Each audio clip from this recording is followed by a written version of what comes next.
দুর্নীতিবাজ, চোর, গুন্ডা, বদমাশের দ্বারাও দুর্নীতি মুক্ত দেশ উপহার দেওয়া যায় না। আজকে দেশের অবস্থা আপনারা দেখতেছেন, পরিকল্পিতভাবে দেশকে অস্থিতিশীল করার চক্রান্ত চলতেছে। বিশ্বাস করবেন না, আজকে যে গুন্ডামি, চুরি, ডাকাতি, আজকে যে ছিনতাই, এটা সব সিন্ডিকেট।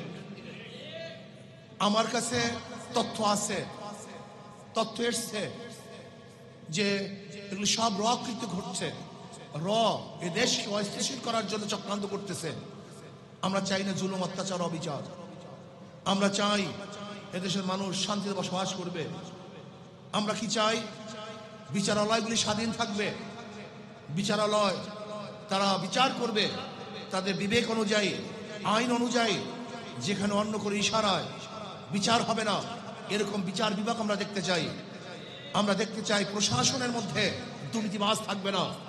প্রতিটা প্রশাসন এই দেশের জন্য চেষ্টা করবে, এরকম প্রশাসন আমরা দেখতে চাই। আজকে পরিকল্পিতভাবে বিভিন্ন জায়গায় দেশকে অস্থিতিশীল করার চক্রান্তের মধ্যে আমি মনে করি বিগত ফ্যাসিস্ট সরকারেরও বিশাল একটা হাত এখানে আছে। আমি অন্তর্বর্তী সরকারকে বলবো, এর থেকে পরিত্রাণের শুধু একটা উপায় আমি মনে করি, যে এলাকায় দুর্নীতি হবে ওই এলাকার প্রশাসনকে সাসপেন্ড করে দেন।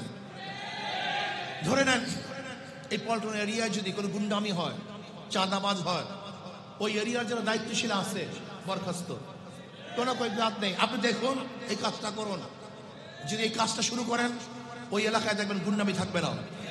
যারা প্রশাসনকে ফাঁকি দিয়ে একদিন গুন্ডামি করা যায়, সেই গুন্ডামিকে স্থায়িত্ব করা যায় না। কাজে অন্তর্বর্তী সরকারকে বলবো, শক্ত হাতে দেশকে পরিচালনা করেন। দুর্বল হাতে এদের চালানো সম্ভব নয়। যদি আপনি শক্ত হাতে দেশকে পরিচালনা না করেন, এমন বিপদে পড়বেন যে এই বিপদ থেকে আপনিও রক্ষা পাবেন না, জাতীয় রক্ষা পাবে না।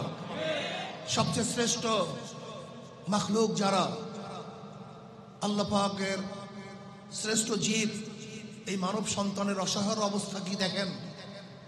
যেখানে তারা থাকেন চিন্তাও করা যায় না এখানে আশরাফুল মাখলুকাত কিভাবে বসবাস করে। তাদের দেখার কেউ নেই। হাজারো মানুষ ক্ষুধার্ত অবস্থায় রাত্র কাটাচ্ছে। হাজারো মানুষের বাচ্চাগুলি ক্ষুধার্ত অবস্থায় কাতরাচ্ছে। হাজারো বিধবারা অসহায় অবস্থায় আছে। হাজারো গরিব আজকে চিকিৎসাহীন ধুকে ধুকে মরছে। এই সমাজ আমরা দেখতে চাই না। আমরা দেখতে চাই না গরিবের মেধাবী সন্তানগুলি অর্থের অভাবে পড়াশোনা করতে পারে না, উচ্চশিক্ষায় শিক্ষিত হতে পারে না। এই সমাজ আমরা দেখতে চাই না। আমরা এমন এক সমাজ দেখতে চাই যেখানে গরিব দুঃখী মেহনতি মানুষের মেধাবী সন্তানগুলিকেও রাষ্ট্রীয় খরচে সর্বোচ্চ শিক্ষিত করার ব্যবস্থা যেন থাকে। আমরা দেখতে চাই যে ক্ষুধার্ত মানুষের পাশে সরকার দাঁড়াবে।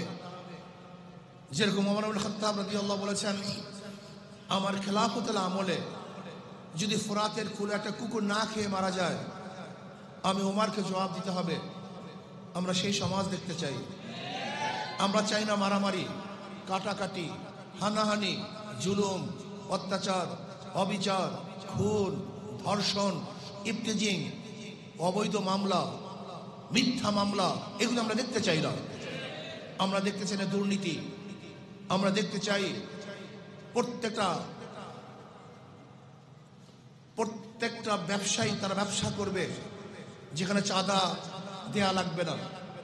আমরা দেখতে চাই যেখানে চাকরিওয়ালাদের পদোন্নতি হবে যোগ্যতার ভিত্তিতে, যেখানে তাদেরকে কোনো টেলিফোনের সুপারিশের প্রয়োজন হবে না। আমরা দেখতে চাই প্রত্যেকটা ছাত্র মেধার ভিত্তিতে ভর্তি হবে, যেখানে কোনো বৈষম্য থাকবে না। আমরা কি দেখতে চাই? আমরা দেখতে চাই মানুষ বিল্ডিং করবে, সেখানে চাঁদাবাজরা আসবে না। আমরা কি দেখতে চাই? আমার মা বোনেরা রাস্তায় বের হবে কিন্তু ইফতিজিংয়ের শিকার হবে না, ধর্ষিতা হবে না। আমরা কি দেখতে চাই? আমরা অর্থ নিয়ে রাস্তায় বের হব, নিরাপদে বাড়িতে ফিরবো, সেখানে গুন্ডাদের কবলে পড়তে হবে না। এরকম সমাজ আমরা দেখতে চাই, যে সমাজটা থাকবে মানুষের সমাজ, প্রত্যেকের উপকার করবে, সাহায্য করবে। ওই উসিরুনা আলা আনফুসিহিম ওয়ালাউ কানা বিহিম খাসাসা, নিজের উপর আরেকজনকে প্রাধান্য দিবে, সেই সমাজ আমরা দেখতে চাই।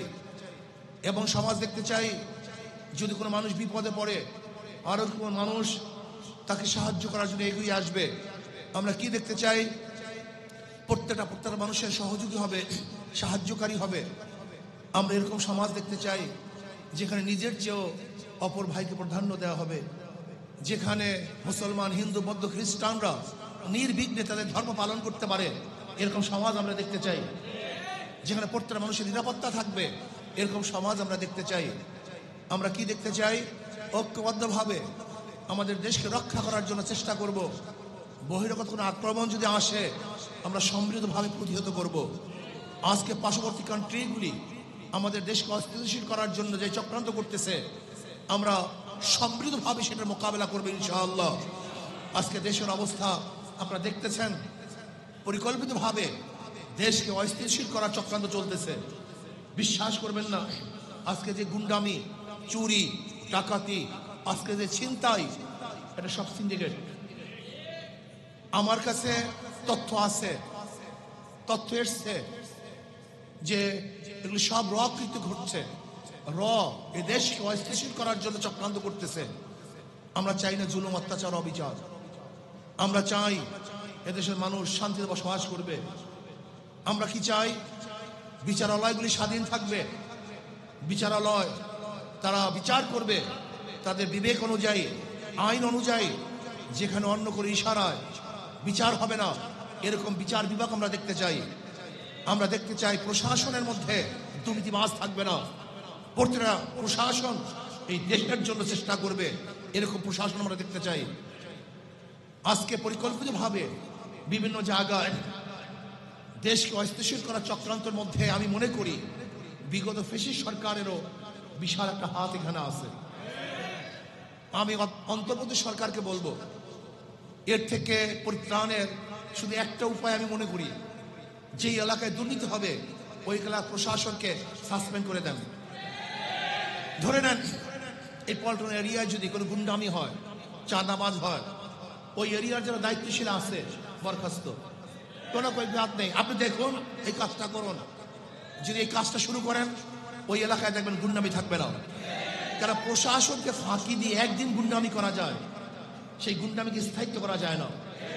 এদেশের কয়জন গুন্ডা, কয়জন চাঁদাবাজ, কয়জন খুনি, কয়জন অস্ত্রবাজ, আমি চ্যালেঞ্জ দিলাম, প্রশাসনের কাছে লিস্টি আছে।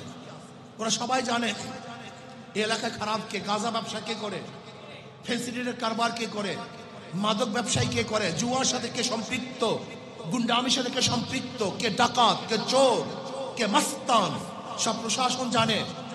প্রশাসনের অগোচরে বাংলাদেশের কিছুই হওয়া সম্ভব না, কিছুই হওয়া সম্ভব না। আজ অন্তর্বর্তী সরকারকে বলবো, শক্ত হাতে দেশকে পরিচালনা করেন, দুর্বল হাতে এদের চালানো সম্ভব নয়। যদি আপনি শক্ত হাতে দেশকে পরিচালনা না করেন, এমন বিপদে পড়বেন যে এই বিপদ থেকে আপনি রক্ষা পাবেন না, জাতীয় রক্ষা পাবে না। এর জন্য আমি বলবো অন্তর্বর্তী সরকারকে, যেখানে যে এলাকায় দুর্নীতি হবে ওই এলাকার প্রশাসন বরখাস্ত হয়ে যাবে। এই আইনটা করুন, দেখবেন যদি ট্রান্সফার করেন কোনো কাজ হবে না। তারা জানে ওখানেও আমরা, এখানেও আমরা। শুধু চেয়ার পরিবর্তন হলে আপনার নৈতিকতার পরিবর্তন হয় না। যতক্ষণ পর্যন্ত তার চাকরির আঘাত হানবেন না হানবেন, ততক্ষণ পর্যন্ত সোজা আঙ্গুলে ঘি উঠবে না। আঙ্গুলকে বাঁকা করুন, দেখবেন এমনিতে ঘি উঠবে। যদি আপনি কোনো অবস্থাতেই দুর্বলতা প্রকাশ করেন, তাহলে এই জাতি নিমজ্জিত হবে, আশা আকাঙ্ক্ষা সমস্ত স্বপ্ন ভেসে যাবে। মানুষ এই দুর্ভোগা জাতি আবার এই দুর্ভোগের মধ্যে পড়ে যাবে। এর জন্য আসুন, দেশকে স্থিতিশীল করার জন্য প্রশাসনকে কন্ট্রোল করুন। যে প্রশাসন কন্ট্রোল না করতে পারেন, তাহলে অবস্থা খুবই খারাপ হবে, যে আপনি চিন্তাও করতে পারবেন না। এর জন্য যুব আন্দোলনকে দায়িত্ব পালন করতে হবে, সমাজকে, যুব সমাজকে কন্ট্রোল করতে হবে, তাদেরকে আদর্শবান করতে হবে, নীতিবান করতে হবে, চরিত্রবান করতে হবে। মনে রাখবেন, মাদার গাছ লাগিয়ে আমের আশা করা যায় না, তেঁতুল গাছ লাগিয়ে মিষ্টি ফলের আশা করা যায় না। দুর্নীতিবাজ, চোর, গুন্ডা, বদমাশের দ্বারা দুর্নীতি মুক্ত দেশ উপহার দেওয়া যায় না। কাজে এর জন্য আমাদের শায়খ মুর্শিদ নওয়ারাল্লাহু বারাকাতুহু বলেছেন, নিজে পরিবর্তনের ভিত্তিতে সমাজকে পরিবর্তন করতে হবে। নিজে আদর্শবান হওয়ার ভিত্তিতেই সমাজকে আদর্শবান করতে হবে।